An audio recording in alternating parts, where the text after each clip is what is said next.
All right, it's another quick reaction. Melchizedek, most mysterious man in the Bible. Let's get it. Genesis chapter 14 contains one of the most mysterious passages in the entire Bible. After a victorious battle, Abraham returns from rescuing his nephew Lot, who had been captured, and he encounters a man who appears seemingly out of nowhere. And King Melchizedek of Salem brought out bread and wine. He was priest of God Most High. This priest King Melchizedek blesses Abraham and praises God for delivering his enemies into his hands. Abraham responds by giving Melchizedek a tenth of everything he owns. This brief encounter has mystified readers for thousands of years for several reasons. Melchizedek appears suddenly, with no prior introduction or lineage, and then he's never mentioned again in the narrative. Also, he's described as both a king and a priest, a rare combo, and on top of that, he's a priest of God before the establishment of the official Israelite priesthood in Jerusalem, a much later arrival in Israel's history as the Bible tells it. Moreover, Melchizedek is a priest-king of God Most High. The Hebrew reads El Elyon. El was a widely applied epithet in the ancient Near East, not only for the God of Abraham, but also for a high god in the Canaanite pantheon. El Elyon in particular appears in several ancient inscriptions, and seems to have been a Canaanite and Phoenician deity worshipped as the creator of heaven and earth, though scholars still debate whether the name El Elyon refers to a single being. Okay, so basically, that is proof that Christians are worshiping the demiurge. I'm pretty sure, because if that's a higher god, then who are Christians worshiping? Being or combines two different gods. So for which god is Melchizedek a priest? Even back then, no one could agree what that meant. So in this video, we're going to get to the bottom of the mystery of Melchizedek. Who was he? What did different traditions say about him? And what do we learn from his curious appearance in the book of Genesis? Melchizedek appears in just 3 places in the whole Bible. This mysterious passage in Genesis 14, then again in a brief mention in Psalm 110, and again in Hebrews chapter 7. In each chapter, it's clear that there's a bunch of context that we're missing. Psalm 110 briefly mentions a lineage of priests in the order of Melchizedek. Christians later situated Jesus in this lineage, inspired by Psalm 110. Hebrews chapter 7 in the New Testament presents Melchizedek as a priest who prophetically foreshadows the coming of Jesus. After all, Melchizedek is a priest king who brings out bread and wine. Kinda sounds Jesus-y to me. The author of Hebrews emphasizes that Melchizedek's priesthood This dude sounds Jesus-y. I'm gonna start using that. This dude's Jesus-y. is unique because it doesn't rely on genealogy, unlike the Levitical priesthood of Jerusalem who descend from Aaron, the brother of Moses. The text says it is even more obvious when another priest arises, resembling Melchizedek, one who has become a priest not through a legal requirement concerning physical descent, but through the power of an indestructible life.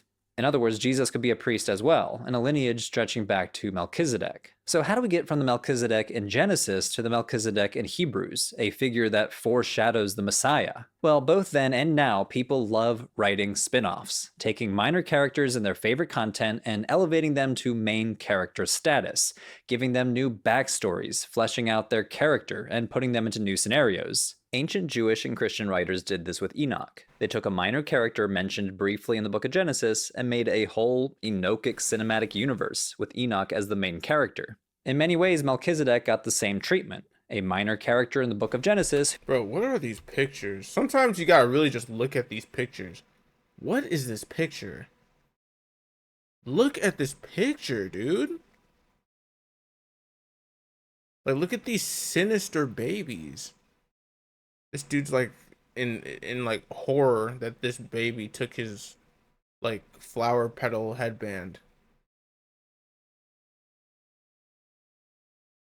Character. In many ways, Melchizedek got the same treatment. A minor character in the book of Genesis who's later massively elevated. There were 2 major ways that people interpreted him. We might call these the prototype interpretation and the exalted being interpretation. We can think of these as 2 answers to the same question.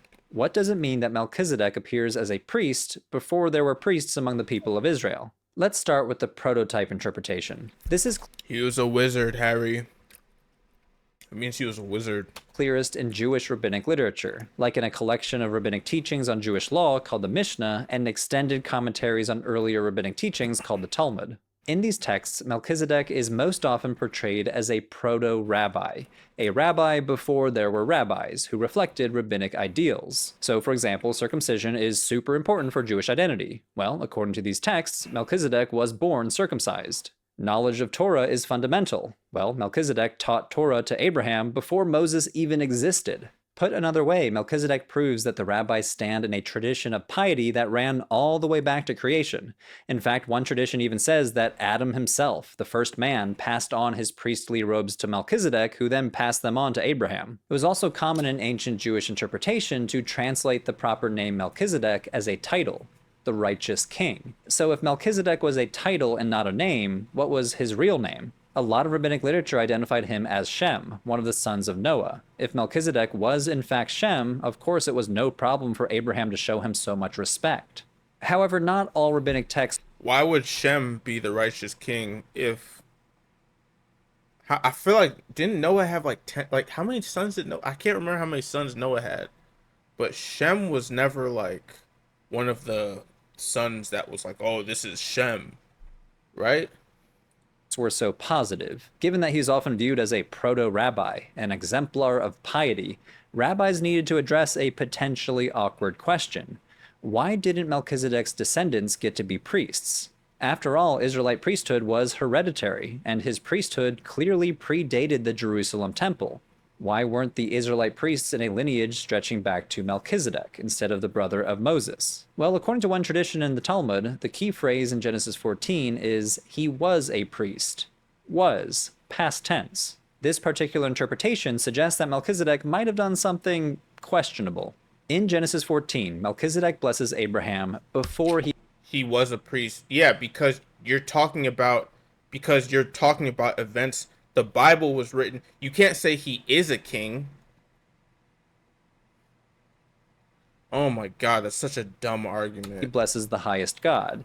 In other words, he prioritized Abraham over God. This misstep, according to some rabbis, resulted in the loss of the priesthood for his descendants. The text from the Talmud says, Abraham said to him, and does one place the blessing of the servant before the blessing of his master?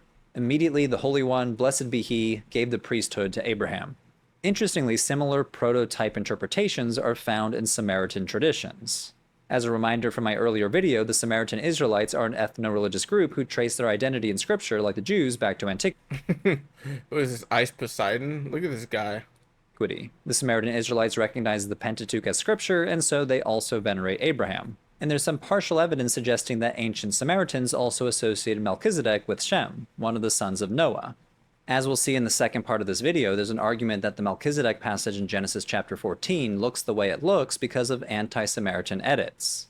Turning now to the exalted being interpretation. According to this reading, Melchizedek has some kind of cosmic or even supernatural significance. Remember, this is a different type of answer to the same question: what does it mean that Melchizedek was a priest before there were priests among the people of Israel? This sometimes features in rabbinic literature as well, but it's much more common elsewhere. One of the most significant examples of a supernatural Melchizedek is found in a short tractate discovered among the Dead Sea Scrolls, a text with the super memorable name 11Q13. These materials were discovered in the late 1940s and revolutionized how we understood ancient Judaism. In particular, the Dead Sea Scrolls alerted us to the sheer variety of opinions within Judaism at the time. From 11Q13, we know that at least some ancient Jews represented Melchizedek as a figure who would be instrumental in bringing about the Messianic age, perhaps even instrumental to the forgiveness of sins on a final day of atonement at the end of time. For example, 11Q13 interprets a section from the book of Isaiah, which begins, "The Spirit of my sovereign God is upon me, because God has anointed me. I have been sent as a herald of joy to the humble, to bind up the wounded of heart, to proclaim release to the captives, liberation to the imprisoned." Sounds Messiah-like, and if it sounds familiar to some of you, it's because the Gospel of Luke in the Christian New Testament represents Jesus claiming that he has fulfilled this section of Isaiah. But 11Q13 associates this joyful time to come with Melchizedek. It will be Melchizedek who will proclaim to them liberty, to forgive them all their iniquities. Okay, here's what I think happened. I think that initially, with like this whole like Christianity thing, initially they were going a different direction with it. Like initially they were trying to be like, okay, like they were acknowledging the other gods before they start straight up condemning them.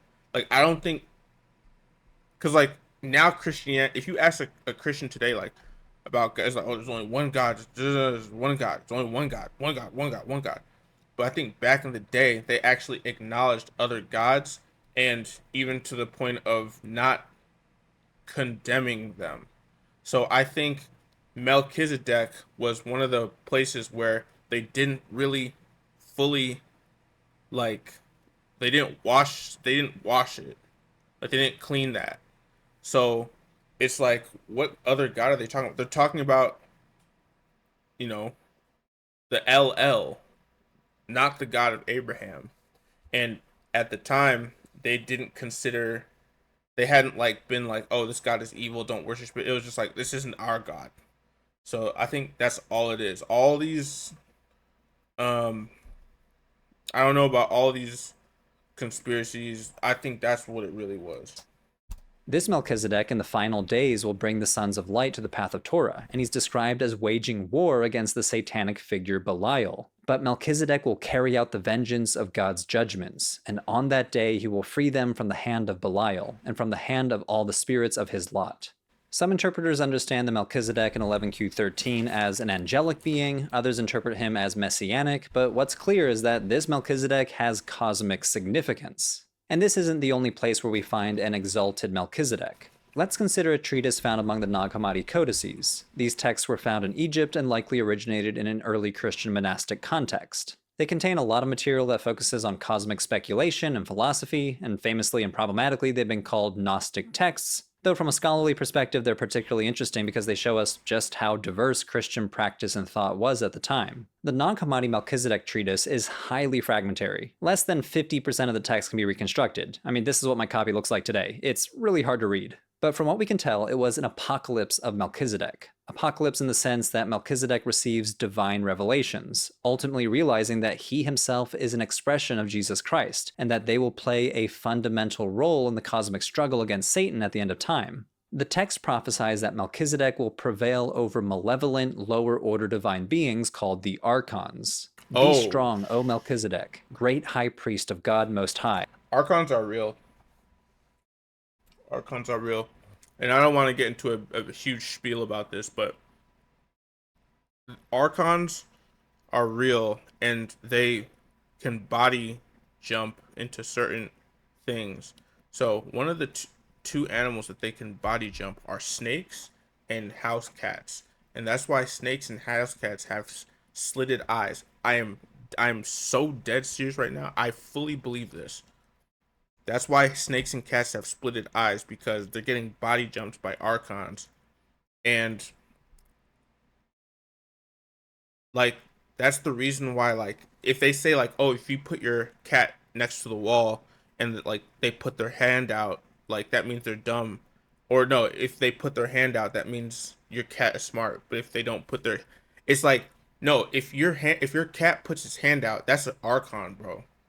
Like your cat's not supposed to care. Like it's just supposed to, like, cats are very chill, but like archons are real, bro. And they're afraid of cucumbers. Archons are afraid of cucumbers because it like purifies your spirit.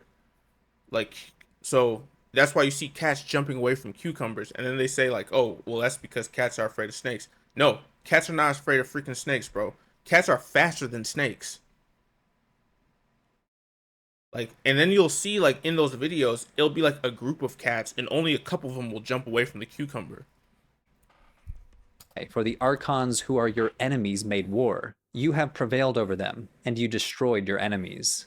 This text also connects Melchizedek to a priesthood for all time. I am Melchizedek, the priest of God Most High. I know that it is I who am truly the image of the true high priest. In other words, Melchizedek is the archetypal priest. This is the mirror opposite of rabbinic traditions. Remember that rabbinic texts put a hard stop to Melchizedek's priesthood. He lost it. It was taken away from him when he accidentally blessed Abraham before God. But this Nag Hammadi Melchizedek aligns with interpretations that we find in the book of Hebrews, where the followers of Jesus are said to be priests according to the order of Melchizedek. Rabbis wanted no such thing, but Christians found that the answer posed by Melchizedek's mysterious priesthood pointed to a superior priesthood that ultimately superseded the Jerusalem priesthood.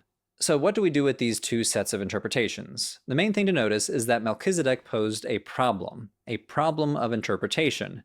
Genesis 14 raises so many questions. What does it mean that he was a priest? Who is this god El Elyon? What city is Salem? Is it Jerusalem? And so a Jew who might have composed 11Q13, a Christian who wrote up Nag Hammadi Melchizedek, or the Talmudic rabbis of the 6th century, all read the same text, but they offered different interpretations. And it's no wonder, because Genesis 14 itself seems to have undergone multiple phases of editing. The text that we have now is likely the result of repeated revisions by editors who were not entirely happy with the tradition as it was handed down to them. Let's return to That's exactly what I was saying. Like, they slowly began to, like, not like the idea of paganism more. Like, at first, they're just like, all right, paganism is a thing, but this is the God that we want. That's what they initially said. And then after a while, they're like, you know what? Nah, actually, our God's the only righteous God. And now today, they just think, well, our God's the only one that exists. the central passage of Genesis 14. As a reminder, it's an earlier part of Abraham's story before he had his son Isaac, and even before he had the name Abraham. He's still called Abram here, and he's already a leader with divine favor, getting caught up in the affairs of local kings. We need to look at the whole passage to really see how it may have been edited over the years. In verse 17, after defeating a coalition of Canaanite kings, the king of Sodom came out to meet Abram. And then, verses 18 through 20, King Melchizedek of Salem brought out bread and wine, and blesses Abram, invoking El Elyon. Then, in verses 21 to 24, the king of Sodom offers Abram all the spoils of war, but Abram declines. And then, in verse 22, Is it Elyon or is it Elon? Abram invokes El Elyon. So what's so strange about any of this? Well, a few things. First of all, these Melchizedek verses completely break the narrative structure. The king of Sodom came out to meet him, and King Melchizedek of Salem brought out bread and wine. Wait, what? We were just talking about the king of Sodom, and now we're talking about the king of Salem, who then just disappears again? Second, Melchizedek blesses Abraham by invoking El Elyon, which, as we've seen, was a Canaanite deity, not necessarily the God of Israel. And then suddenly in verse 22, Abram invokes Yahweh El Elyon.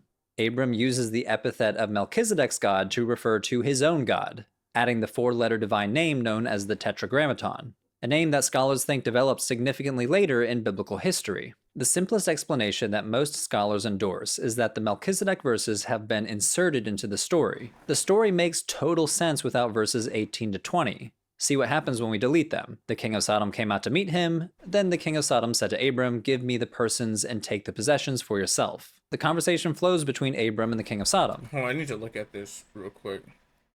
After his return from the defeat of whatever, and the kings who were with him, the king of Sodom went out. King of Sodom is a crazy title. King of Sodom went out to meet him, and King Melchizedek of Salem. King of Salem. Where was Salem? King of Salem is a crazy title. Wait a minute. Salem. What if Sodom and Salem look kind of similar? The king of Sodom went out to meet him, and King Melchizedek of Salem. Oh shoot, dude, he might have been the king of Sodom.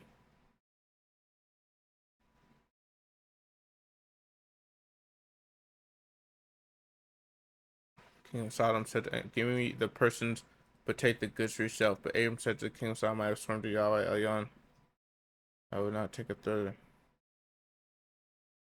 Yeah, nah. This is just Melchizedek talking to Abram. This is just two people talking. Yeah, Sodom and Salem are the same thing. See what happens when we delete them. The king of Sodom came out to meet him. Then the king of Sodom said to Abram, "Give me the persons and take the possessions for yourself." The conversation flows between Abram and the king of Sodom. The same is true for the mention of the God of Israel using the Tetragrammaton. Scholars think the Tetragrammaton was added by later scribes who wanted to make it very clear that Abram was not swearing by a Canaanite god and only worshiped the God of Israel. This verse makes it explicit that the God of Israel and El Elyon are one and the same. This also gives the impression that Melchizedek himself was a priest of God, and not some other Canaanite deity. So why do scholars think this? Well, check out the Greek version of Genesis. I will stretch out my hand to the Most High God. The Greek translators seem to be directly translating the Hebrew words El Elyon, but not the Tetragrammaton, which is usually translated with the Greek word kurios. In other words, the Greek translators must have been sitting in front of a Hebrew manuscript without the Tetragrammaton. Now, Genesis was originally written in Hebrew, and then was later translated into Greek sometime during the Hellenistic period. But many scholars think that the Greek version, called the Septuagint, sometimes preserves an older version than what we find in the Masoretic text, the standardized version of the Hebrew Bible compiled by Jewish scholars sometime in late antiquity and the early medieval period. The scholar Robert Cargill, who's one of the leading experts on Melchizedek, argues that in the case of Genesis 14, the Tetragrammaton was added to the Hebrew Bible after the Septuagint's translation of the Pentateuch, which took place about 250 BCE. However, while a lot of scholars think that verses 18 to 20 were added entirely, he thinks that they're original, but Melchizedek was originally the king of Sodom before being changed to the king of Salem. This would solve that awkward What did I just... Bro! Jump in the narrative. Rather than jumping back and forth between the king of Sodom and then the king of Salem and then back to the king of Sodom, Abram simply has a conversation with one king, the king of Sodom, Melchizedek. But why make this change? Well, changing Melchizedek from being the king of Sodom to the king of Salem makes a lot of sense. Sodom is a famously evil city in Genesis, and is destroyed by God just a little bit later in the narrative. Scribes would have been motivated to distance Abram, and Melchizedek for that matter, from having anything to do with Sodom. As for Salem, later interpreters argued that Salem refers to Jerusalem. However, ancient evidence doesn't really support this. In ancient inscriptions, Jerusalem is never referred to as Salem. Oh, snap. Dude, you know what I just thought of? What if it is... What if it's Jerusalem?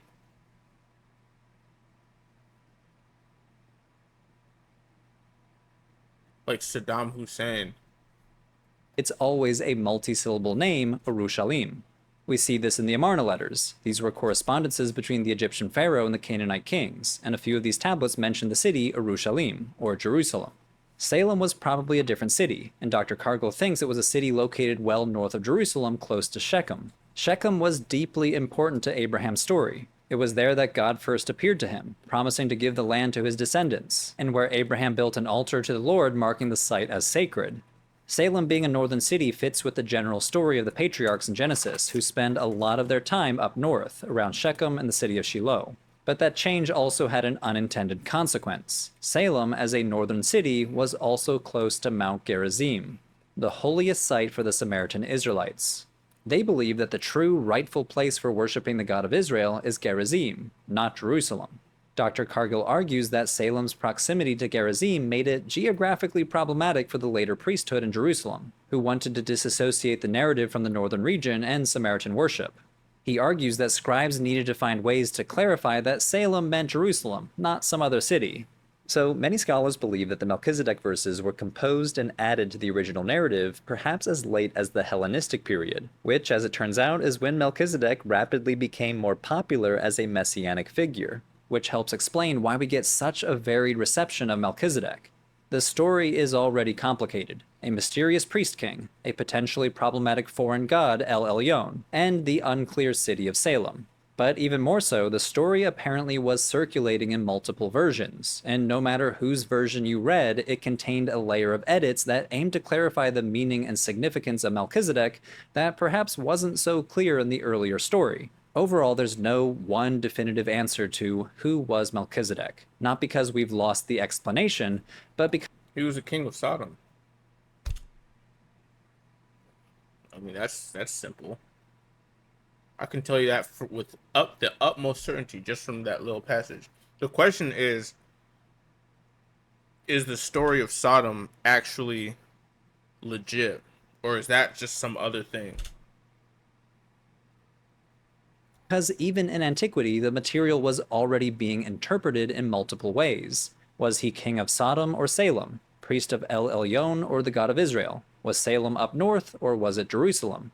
Ambiguity was baked into the story from the start, compelling later editors to reinterpret what they were reading. Recognizing that biblical texts are composite documents with layers of authorship and interpretation is a crucial part of being biblically literate.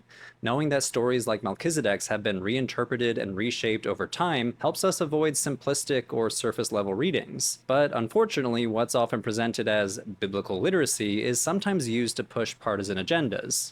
Take, for example, recent news about the state superintendent of Oklahoma mandating all public schools to teach the Bible. Under the guise of promoting a deeper understanding of the Bible, these efforts can introduce narrow doctrinal interpretations. This is why I turn to today's sponsor, Ground News, to give me.